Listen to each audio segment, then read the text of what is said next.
Okay, we're reconvened and continuing on in our agenda with the public hearing on the tentative tax levy. And I read this. You should have a script for it. Yep. Let's start this now. So yes, once I need to say the call to order. Yeah. Okay, calling to order the public hearing for the proposed 2021 tax levy. Number one, the president of the Board of Education calls the public hearing to order regarding proposed 2022 tax levy. Business manager Anthony Rioli will review the proposed 2022 tax levy. So tonight is the Truth in Taxation hearing. It is required for all school districts to hold a hearing if they are levying more than 5% of the prior year tax extension. SUSD 201, it is actually a yearly process because the district has always levied more than 5% of the prior year extension. So on December 1st, the notice for the Truth in Taxation hearing was published in the local newspaper.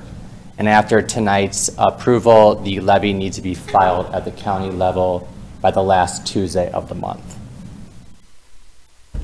So two key terms to remember throughout the presentation. The tax levy is the actual property tax that the district is requesting from the county, and the tax extension is the actual dollar amount that the district receives.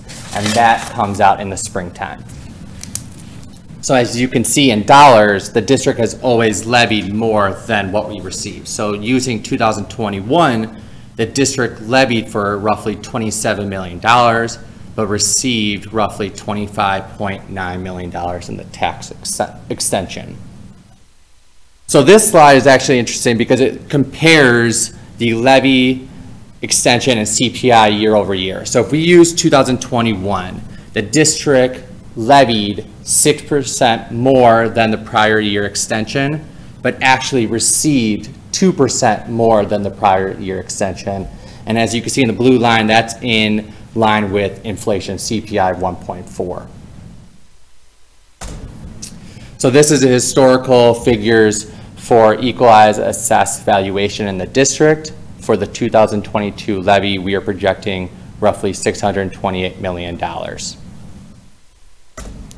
And then this is historical figures with new property growth. For the 2022 levy, we are projecting $10 million of new property growth. So this is looking at CPI trends dating back to 2013. For the 2022 levy, we are using the 2021 CPI of 7. CPI has never been over 5% since 1990. But this is just looking at trends looking back to 2013. So creating the tax levy calculation, I wanted to point out two numbers. So the CPI of 7% and the PTEL tax cap of 5%. So the district is in DuPage County, which has a cap of 5%. So the district can only receive up to 5% plus new property growth. So that 2% difference between CPI and 5%, the district does not receive. And then here's a summary looking at the 2021 extension and the 2022 proposed levy. Within the cap funds, we're looking at $26.9 million. And including the debt service levy, we're looking at $28.4 million. And that is a 9.3% increase from 2022 levy to 2021 extension. And remember, the district has always asked for more than 5% of the prior year tax extension. Any questions?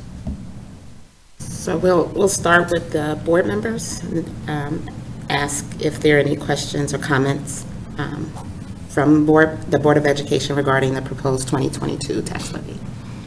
I just have one question that you might not know because you're newer in the role, but why has the percent of levy compared to actual extensions, why has it gone down over time? So I believe it's just getting closer to the actual. Actual. So it's not significantly ballooning levy. It is, yes, it is asking more than 5%, but it's getting closer Closer to to 5%. the extension based on inflation. So if you can see inflation is around 2%, the levy is trying to get close to the extension. And the reason it's back up on a percentage basis this year is because we're trying to make up for that huge, the difference between the 5% and the 7%. Correct. Is that right? Correct. So if you look at this slide and we're looking at the blue line at the bottom, CPI, you know, for 22, it's going to be a 7%. So if you're looking Yeah. at extension and the trends are matching CPI, it is right to request that significant increase. I got it. Thank you.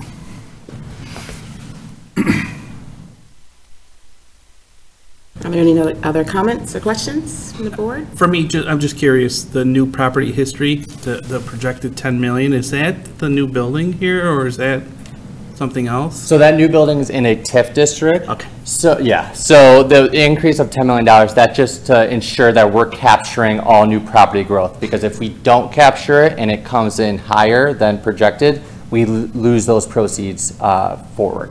Okay, thank you.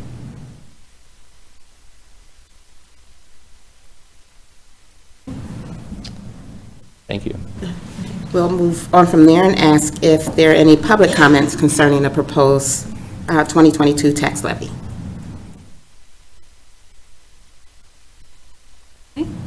Thank you. As Board of Education President, I'll declare the public hearing of the proposed 2022 tax levy is closed.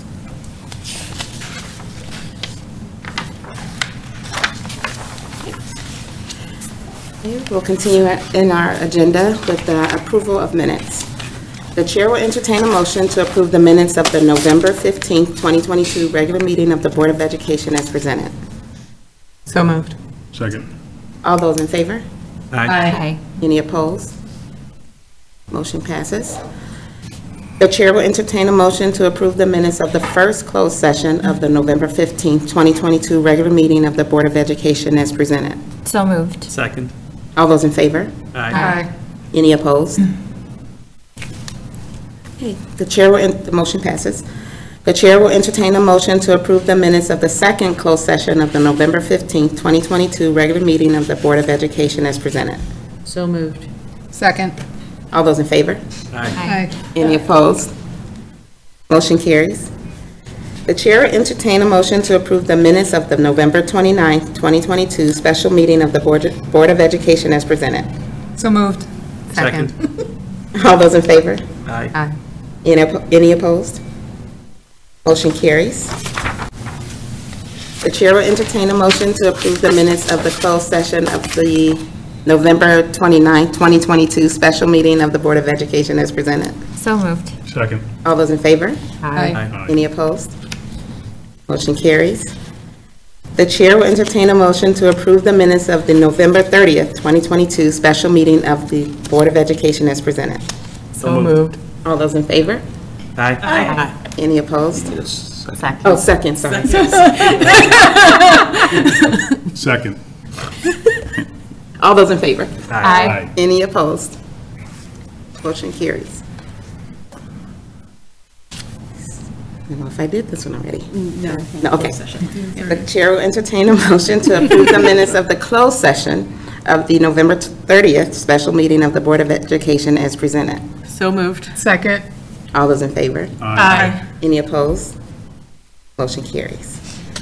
The chair will entertain a motion to approve the minutes of the December 7th, 2022 special meeting of the Board of Education as presented.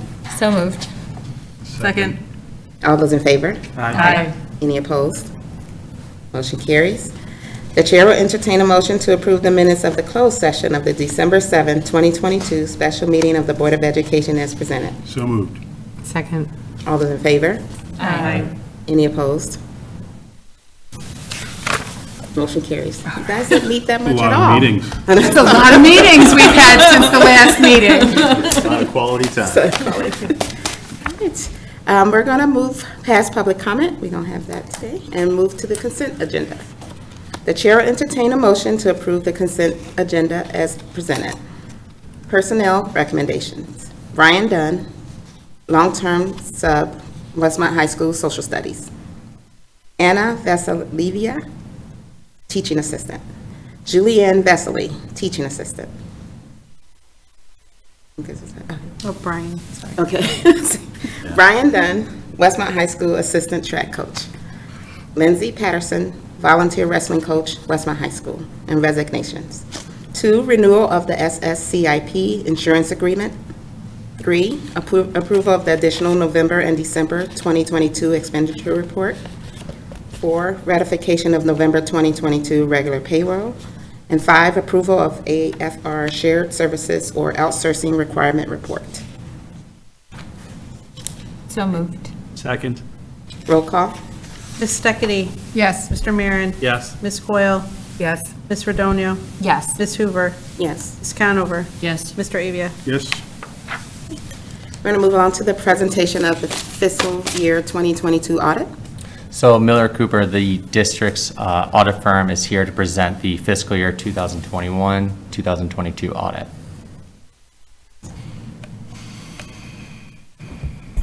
Good afternoon, or evening. Been a long day. So I'm going to present 2 deliverables tonight, just the highlights. One is the final audited annual comprehensive financial report, and then the other is the letter to the Board of Education related to our required communications. So in the annual comprehensive financial report, past the table of contents and the transmittal letter and the management discussion and analysis, is the certificate of financial reporting excellence that the district did receive again for the fiscal year 2021 annual comprehensive financial report, and they plan to file in that program again with the fiscal year 2022 report. And it's a certificate that you guys have probably seen when it was awarded several months ago. Past the certificate, though, is our audit opinion on the annual comprehensive financial report, and consistent with the prior years, it is an unmodified opinion, which is the highest level of assurance the district can receive. If you could compare the opinion this year to last year's, it's actually quite a bit different, but that's because all entities, whether it's a governmental entity, not-for-profit entity, a commercial entity, had to adopt a new auditing standard, which basically changed the format of the opinions. And overall, the goal was to make it more transparent between the responsibilities of management over the financial statements and the responsibilities of the auditors, and with the goal of making it in plain English. But overall, the district did receive an unmodified opinion, which is the highest level of assurance. Past the audit opinion and past the statement of net position on hard copy pages 23 and 24, I just wanted to highlight, these are the fund financial statements that has all the revenues and expenditures of the district by major fund. And the district considers all of its funds major, so they're all presented on hard copy pages 23 and 24. But overall, on a combined basis of all funds, the district ended up with a net fund balance of $18.6 million at the end of June 2022. That's about a $900,000 decrease from the prior year. Expenditures actually exceeded revenues that were brought in for 2022 on a combined basis of about $900,000. About half of that is in the transportation fund, where expenditures exceeded revenues a little over $500,000. Each of the funds, each of the major funds on a standalone basis all had a positive fund balance position. And so again, the overall combined fund balance was about $18.6 million. In addition, another deliverable that we issue is the annual financial report, which is submitted to ISB as well as the ROE. And again, this year, the district is expected to receive a financial profile score of 4.0, which is the highest that can be received. in which the district has received that high score for the last several years. And the category that that falls in is recognition, which is the highest category as well. Outside of those highlights of the annual comprehensive financial report, if you wanted any more detailed information, there's extensive footnotes and supplemental information that kind of goes into each line item of the financial statements. But moving on to our required communications letter, just the first page. You know, we issue an opinion on the financial statements, but we do consider the district's internal controls, but we don't issue a separate opinion on internal controls. But based on our understanding and our testing, we didn't identify any material weaknesses, and we didn't identify any significant deficiencies. The timing scope of the audit was consistent with what we set out to do. Want to thank Anthony for all his cooperation during the audit.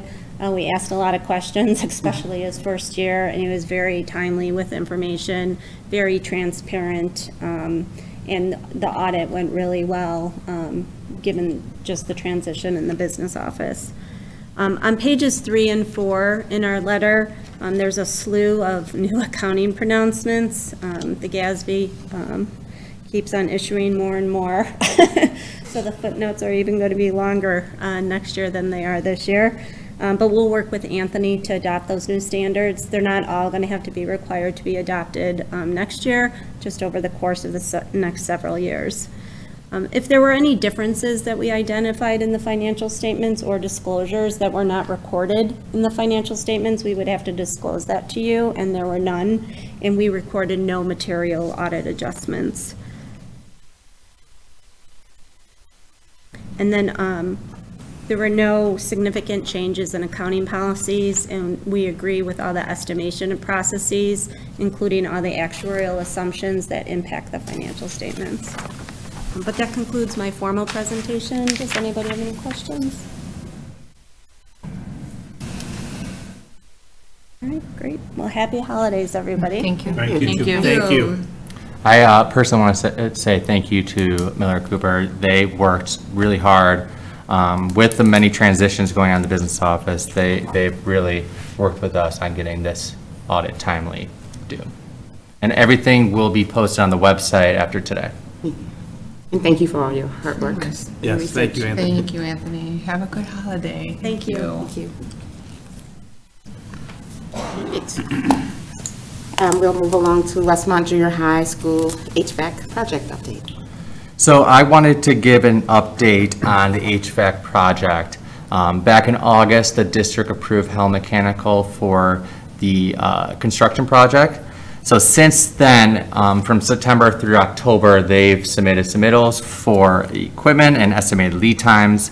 Back in November 23rd, they actually came out to the junior high to mark and lay out anchors for classroom water supply and return piping. And looking forward, the plan is to really get their hands dirty during winter break on installing and pouring new concrete pads for the hot water boiler. So the goal is to get a new hot water boiler in during winter break. That's the main goal for that. And then for March spring break, it's really right now TBD on how much they would get done during winter break. We are still in line with June through August construction work with a projected end date of August 11th. Are we still, because last time we talked about this, I thought we were concerned about the chillers. Are we good with the chillers? As of now, there isn't a big concern. They're still in timeline of receiving it in June to start the project. Okay, great. Okay. And we'll inform the board if that changes. Thank you. Anthony, will we have this update posted on the website? So after tonight, the next agenda or the next discussion item is the master facility plan. Okay. The goal is to have a separate page on the website really focusing on all capital projects. So yes, this information will be posted along with the master facility plan. Fantastic. And then maybe we can reach out to Amy to put it in her SMORE so the junior high parents would know where to look on the website. Sure. Thank you. How about signage at the junior high? Jamie and I are in conversations on what that would look like in conjunction with that website posting. We're just trying to figure out what's best. Cool. Yeah, big. As big as the checks we're writing and signing. But really, just like truly, if we're starting in winter break, it would be wonderful to have some big signage on Oakwood, so that parents that are dropping kids off are really able to see like HVAC updates coming in the summer. Here's the work that we're doing in the winter, and like I envision a big like red Sharpie of like completed, completed, like phase 1, phase 2, like super fun in that way. But also calling out in some appropriate way how much money is being spent, because this is a real significant amount of money. And I think it would go a long way just for all of us understanding how expensive keeping our buildings running and operational at a high level for our students and our staff, what that, because there is a cost to that. So really just making sure that we're communicating this very well. Definitely, and attached to this agenda is the drawdown schedule of projected costs that started in October through the completion of the project. So that really broke down projected costs of the entire projects, or the entire HVAC project. Unfortunately, there hasn't been work done in October, so that cost, that projected $266,000, that will just be pushed down the line. In fiscal year 23, there was a projection of $4.9 million to be spent, the remaining in the summer, and that is in the budget that the board approved. But as of right now, there has been no expenses, but once the work is started during winter break, we'll see some large expenses. Yeah, awesome. And thank you for the update prior to winter break. I know we talked the chiller, right? Where are we at now that we know that we're on schedule? I appreciate the update. Awesome. Yeah, and I really appreciate Joe Smith and the Director of Buildings and Grounds and that team to really meet with Hell Mechanical and really appreciate the junior high staff, letting them know, hey, this work is going to be done, be patient, and work with the Buildings and Grounds staff. Yeah, awesome. Thank you. Any other questions, comments? Okay, we'll move to the master facility plan. So as discussed a couple times during board meetings, and I know at the finance committee meetings, we've discussed the proposal of a master facility plan. So back in 2019, the district did conduct a facility plan, but it only looked at future costs. It never went back in time to look at what has been done, the cost the district has spent, and diving into each building. So the idea is to work with our architect to create a master facility plan. And that will take up to 132 hours to complete with a rough cost of $17,000, which will be used from interest generated this year from the bond proceeds. But essentially, it will look for current and projected enrollment, building specs at each building, past construction work, any building systems, so alarms, security cameras that look at kind of the history behind replacing those, proposed construction work, and then the scope in addition to the cost going forward. So it'll look for the next 5 to 10 years of capital projects. So I want to call out some pieces of this that we discussed in finance, because everybody's invited to the finance meetings, to all the committee meetings, because that's where we do a lot of work. But we don't just, the finance committee doesn't just say like, rock on, do this thing. Anthony looked at, taking a look at different architects, making sure that our architect is the best architect for this work. Just double checking, and really like the business office and Anthony have done just to have not gone with, this is the way that we've always done it. It's not been the vibe of any of it. So every time I ask a question about is this the best, is this the best person or the best company to do this work? Anthony's always kind of vetted multiple people and companies. So we talked about that a lot. And then just to call out that like, this is approving the work to be done by Cashman Installer. The actual kind of planning of when that work gets done is after we find out more in this piece of it. So it's called the master plan. It's not necessarily What's going to happen? what's going to happen and in what order. Correct. This really paints the picture for the community and the district of, here are all the construction work on a priority list and costing it out 5 to 10 years. And Leah's correct. We vetted 4 other firms, and fortunately, our architect was the lowest, and then in addition to being the lowest, they just had the history of the district. So they're able to produce that history that other firms couldn't. So we're really fortunate that we're working with them for this plan. Thanks for letting us know that, because that's the question I had too, like, how do we know? Why should we still use them? And the biggest reason why, but also that cost reason. Yep. And this is using interest generated from the bond proceeds that have been sitting in investments until we use for expenditures. So it's not coming out of general funds this year. It's not coming out of the budget this year. Correct. Like, it's all, it's good. It's good, yeah. We need it, so, yes.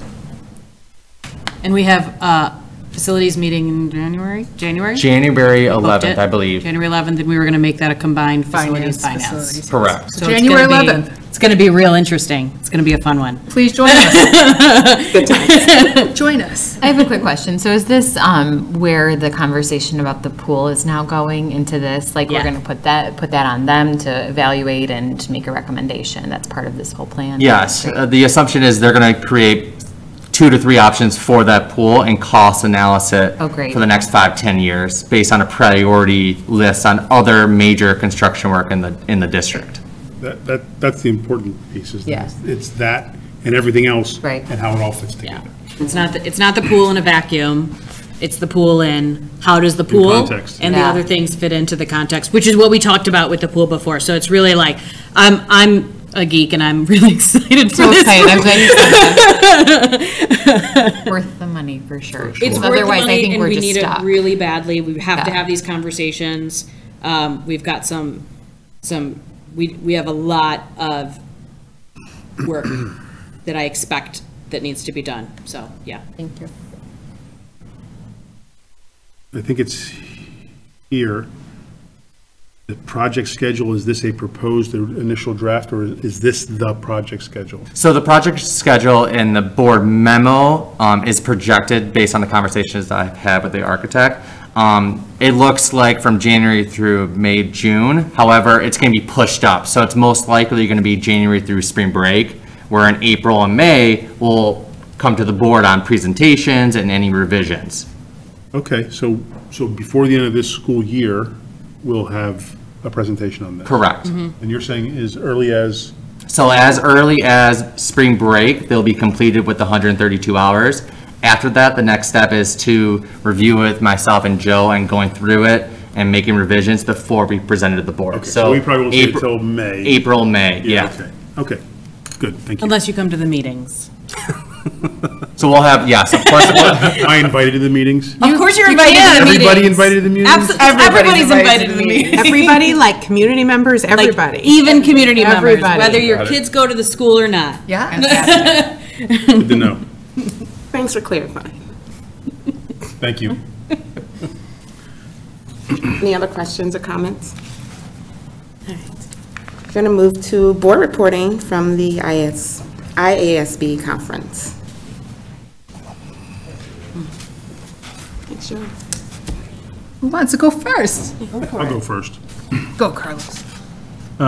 So I just have a few notes. One is, so the main content that I attended was the first day there was a whole track on diversity, equity, inclusion. And the one thing that strikes me from what I saw there and what the recommendations were what kind of data do we have? I know we just did an audit, and I was actually reading that today. And that's great, but that is a lot of very, very subjective information. And it's great, it's useful, and I would say, a qualitative analysis is very important. It tells you the why. but it doesn't necessarily tell you the what. And so I think that one of my big takeaways from the joint annual conference was, I think, maybe I'm not as familiar as I should be with the data that we do have, but I'd like to see where are the gaps in the data?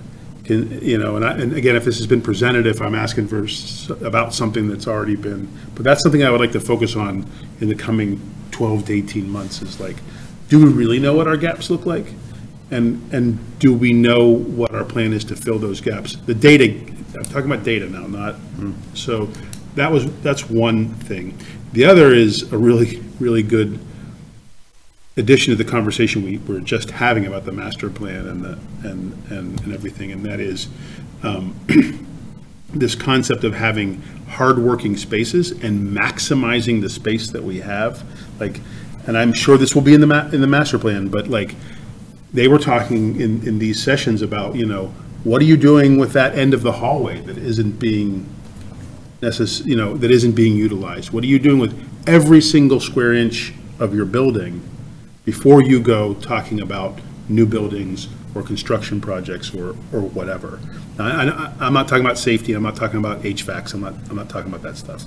I'm talking about other things and how hardworking our space is and making sure that every space is as multi-purpose as possible. That struck a real chord with me. And then the other thing, and I don't know this, I should know this, I'm embarrassed that I don't know this, but I know that English language learners is part of our board policy, but I don't know if the dual language program is a part of our board policy. And I don't think that it is. I looked at it today, and I didn't look at it with a fine-tooth comb, but I'm not sure that it's called out specifically. And when I think about like what the dual language program is and what the dual language program could be, I think that it could go a long way to have something in the board policy about what it is and what we want it to be. So those are my report outs from the session. So I attended a session, The Art of Painless Negotiations, and to me, a lot of it was common sense, but it was good to reiterate it, to have it reiterated to me. There's just a couple things that struck me. They went over action to move away from the us versus them approach. Base every decision what is best for the students. Build relationships demonstrated to be built on trust. And like me personally, when I've supervised people, I've always tried to do that. Mutual investment, solicit big ideas from staff. I'm kind of big on that. They live it every day, so I think that's a good thing.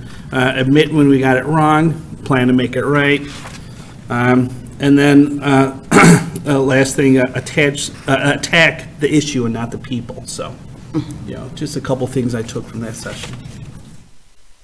I was in the same session and had a lot of the same takeaways as well. The big ideas was really awesome. And then I'm sure no one in this room would be surprised that I attended a bunch of facilities things. Never.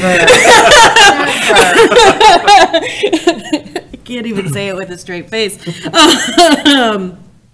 But there was some good stuff about,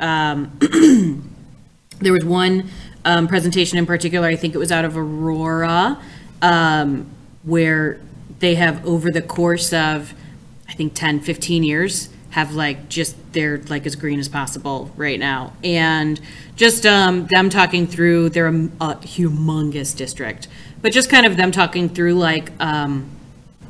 the pieces that happened over time, that it was not that it was oh, we're going to take care of this section of the high school with solar first because it pays for itself in this way. And it was the board president, superintendent, it was the green energy consultant that they used and has been the partner with them.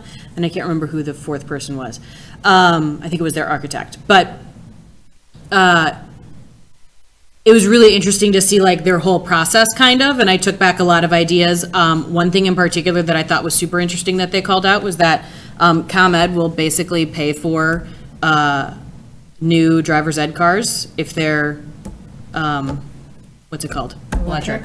Yeah, like they paid like $0 for all brand new because it's something back with ComEd. So just being like, and I think that one of the things that they had is they have this consultant that they work with that's really become a partner with them, but they do the job of like, this is something you need to work on like today, get that done. So it was a super interesting presentation from them.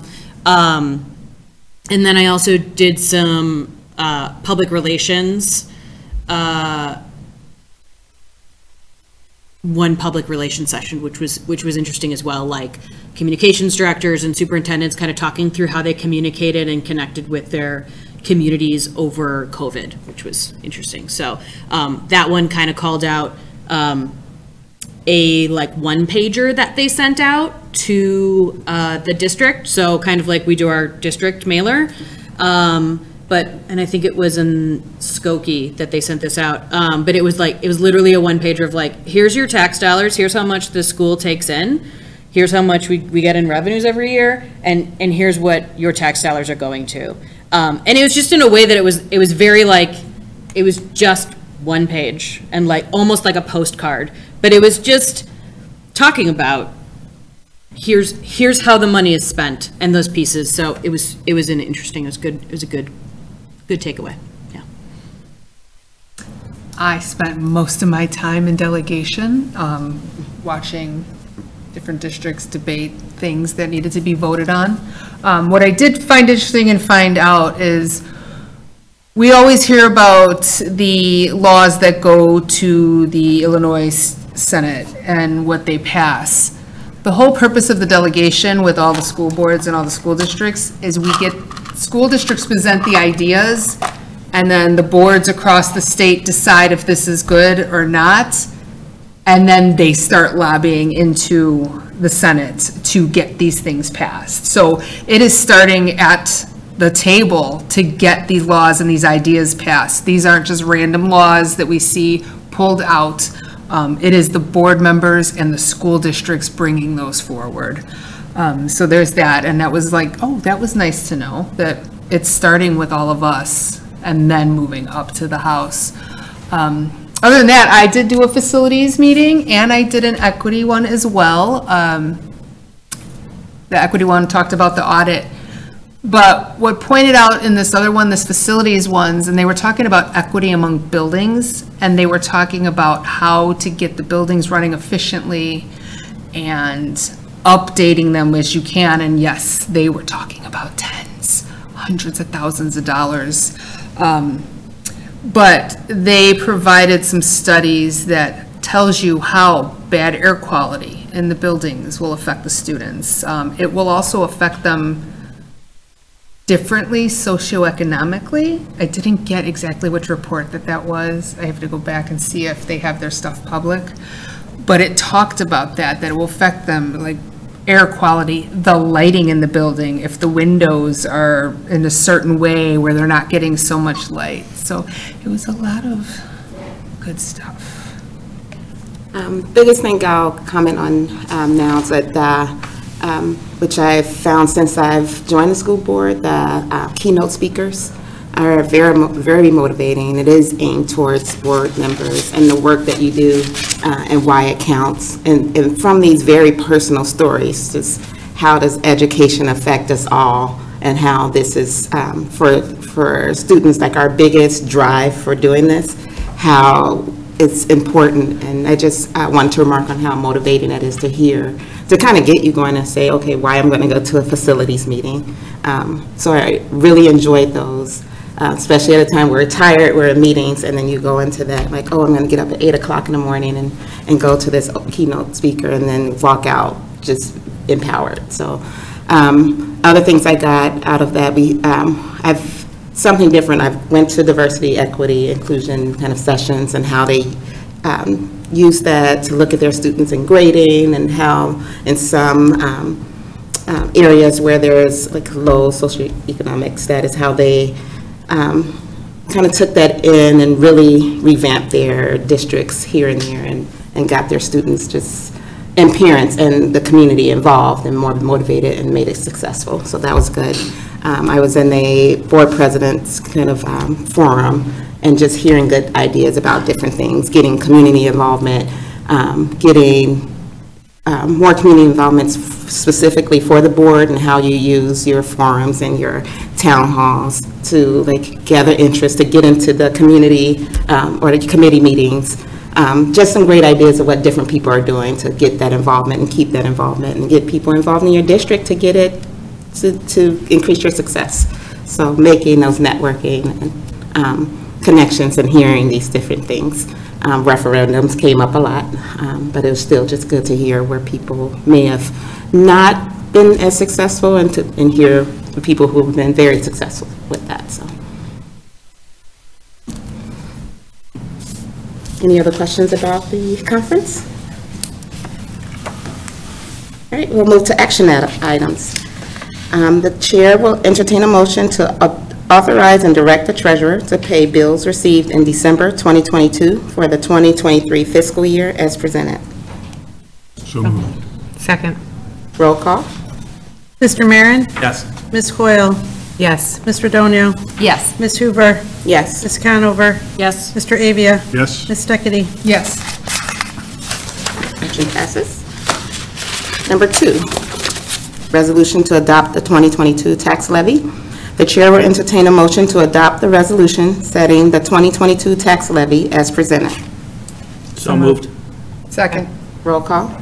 Ms. Coyle? Yes. Mr. Donio? Yes. Ms. Hoover? Yes. Ms. Conover? Yes. Mr. Avia? Yes. Ms. Steckity? Yes. Mr. Marin? Yes. Number 3, the chair will entertain a motion to approve the resolution authorizing a supplemental tax levy to pay the principal of an entrance on outstanding limited bonds of Community Unit School District number 201, DuPage County, Illinois, as presented. So moved. Second. Roll call. Mr. Donio? Yes. Ms. Hoover? Yes. Ms. Conover? Yes. Mr. Avia? Yes. Ms. Steckity? Yes. Mr. Marin? Yes. Ms. Coyle? Yes. Number 4, the chair will entertain a motion to approve the fiscal year 2021-2022 audit as presented. So moved. Second. Roll call. Ms. Conover? Yes. Ms. Hoover? Yes. Mr. Avia? Yes. Ms. Steckity? Yes. Mr. Marin? Yes. Ms. Coyle? Yes. Mr. Donio? Yes. Number 5, the chair will entertain a motion to approve the master facility plan as presented. So moved. Second. Roll call. Ms. Conover? Yes. Mr. Avia? Yes. Ms. Steckity? Yes. Mr. Marin? Yes. Ms. Coyle? Yes. Mr. Donio? Yes. Ms. Hoover? Yes. Number 6, electricity contract. The chair will entertain a motion to approve the electricity contract with Direct Energy as presented. So moved. Second. Roll call. Mr. Avia? Yes. Ms. Steckity? Yes. Mr. Marin? Yes. Ms. Coyle? Yes. Mr. Donio? Yes. Ms. Hoover? Yes. Ms. Conover? Yes. Number 7, the chair will entertain a motion to approve the bargaining agreement between the Westmont Custodial and Maintenance Association and the Board of Education for Community Unit School District 201 for July 1, 2022 to June 30th, 2025, as presented. So moved. Second. Roll call. Ms. Steckity? Yes. Mr. Marin? Yes. Ms. Coyle? Yes. Mr. Donio? Yes. Ms. Hoover? Yes. Ms. Conover? Yes. Mr. Avia? Yes. Number 8, approval of the superintendent contract.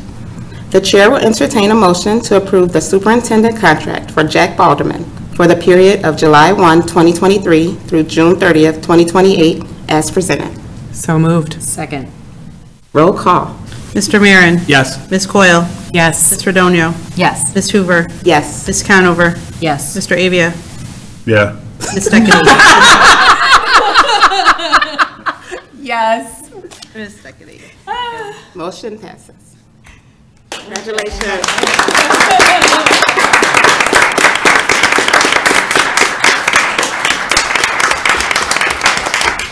I'll keep this brief, but I want to say, yeah. No, you won't.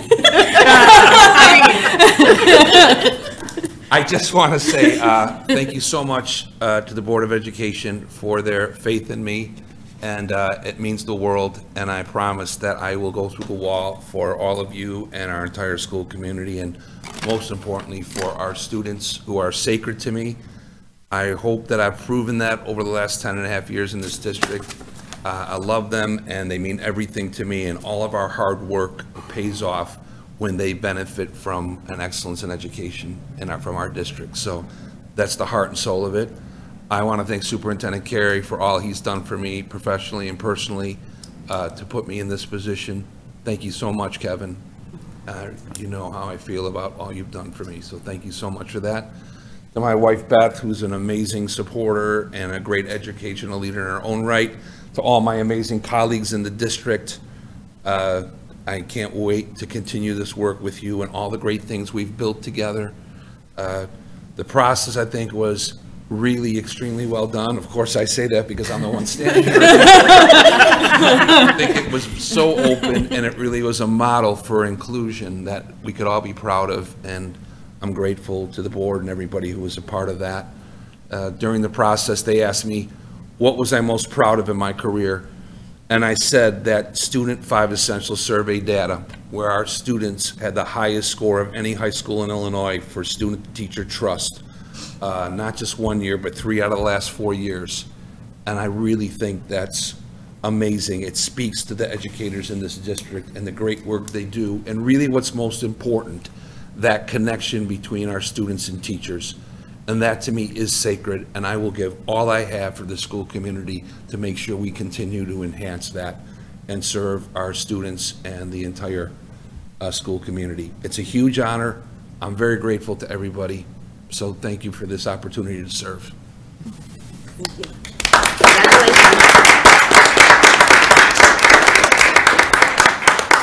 Congratulations again. All right. We'll move to the superintendent's report. So superintendent's report, first of all, congratulations, Jack. The district is in great hands, and I'm looking forward to working with you the next few months on the transition. So that'll be great for the district. And then in addition to my report, community members who are interested in being a candidate for the CUSD 201 Board of Education need to file with the DuPage County Board of Elections by December 19th, 2022. The district is currently surveying school families to determine the format for parent-teacher conferences in the spring and going forward.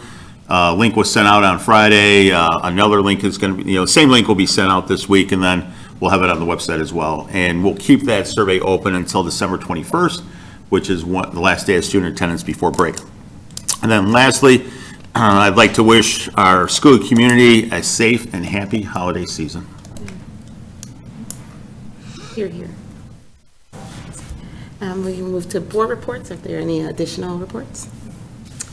Well, while I have this here, the 8th grade speakers corner is going to happen on the 20th. If you'd like to go see our 8th graders present speeches on mental health.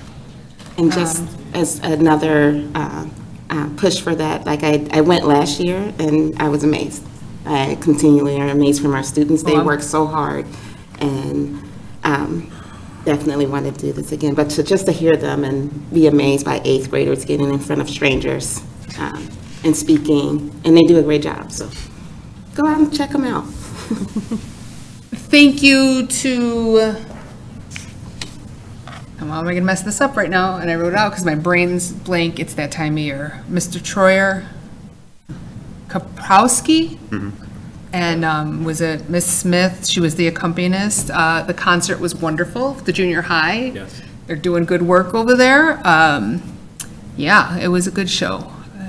Nice to see how the band progresses from 6th grade to 8th grade, like how they're getting better and better at it. So that was fantastic. Also, just to see where we came from with not having band for a little bit and seeing how well these students are doing. So kudos. I'd also like to shout out a big thank you to Shannon. She helped us in the superintendent search. She was our right hand getting things together, getting communication out along with Jamie. So yeah, just a big thank you there. Thank you, Shannon. Yes, so much help. So That's your right hand, that's your left hand.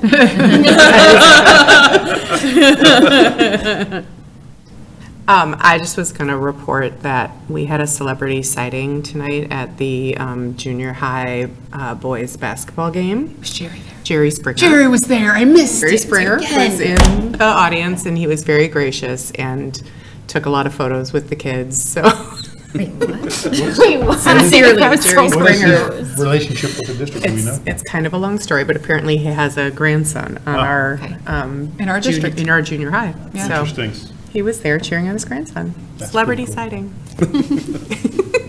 So Westmont. So what? It was great that he was there cheering on his grandson, and the team did great tonight. So Yay. Right. There's no public comment. We're going to move to future meetings and events. Manning Band and Chorus concert will be December 15th, 6 p.m. at the Westmont High School Auditorium. Westmont High School final exams, December 19th to the 21st. Quarter 2 or semester 1 ends December 21st. Winter break will be from December 22nd to January 5th, 2023. Happy New Year.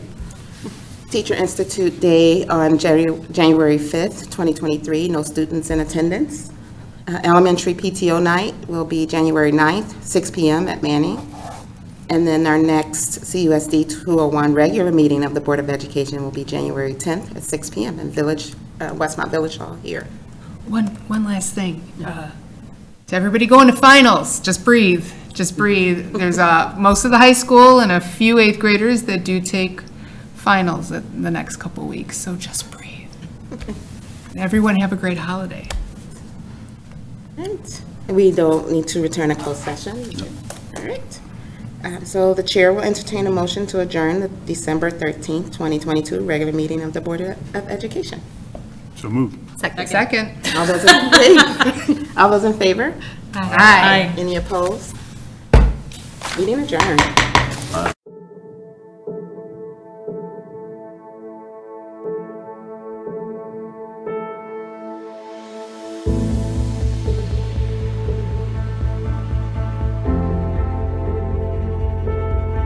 Okay, I have to finish signing.